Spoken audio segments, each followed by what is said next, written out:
So since natakam ako sa cooking video ni Bessie Reggie ng sinaing na tulingan, so magsisinaing na tulingan din tayo. So kita nyo yan, nagsusumigaw ang katampaling taba, okay?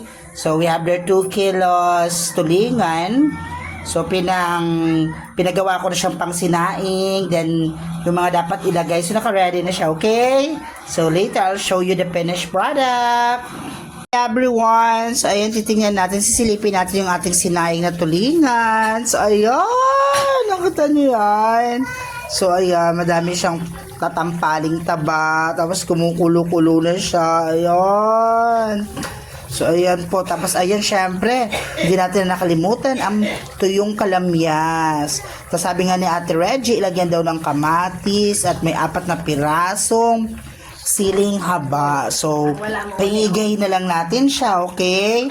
Oh yes, thank you so much. Ang sarap! So, kain tayo mga friendship.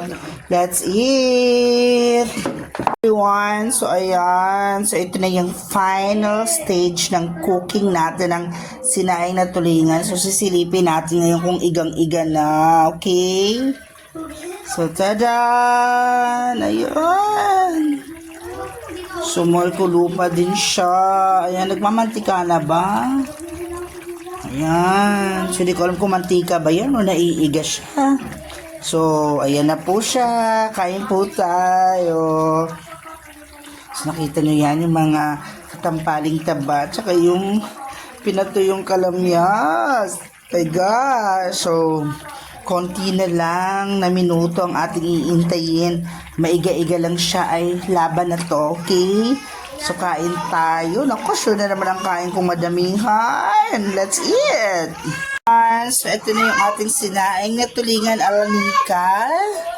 Guided by Bessie Reggie. So, ayan. So, luto na siya. So, kain tayo. Nagmamantika na yan.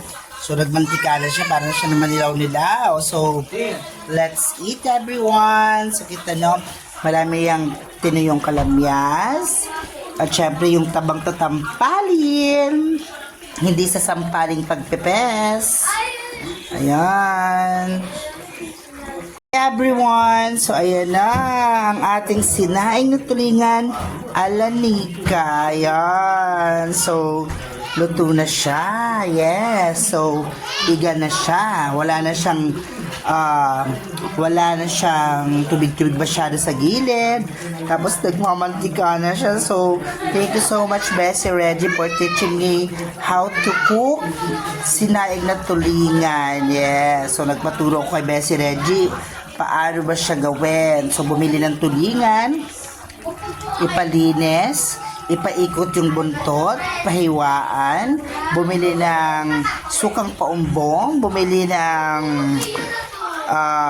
ayan, yung tuyong kalamyas, yes, bumili ng siling haba, ng kamatis, ng tatampaling baboy, ng isang buong bawang, syempre, magic sarap, betchin.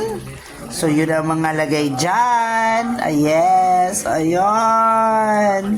So, napakasarap. Kain na po tayo mga kapatid.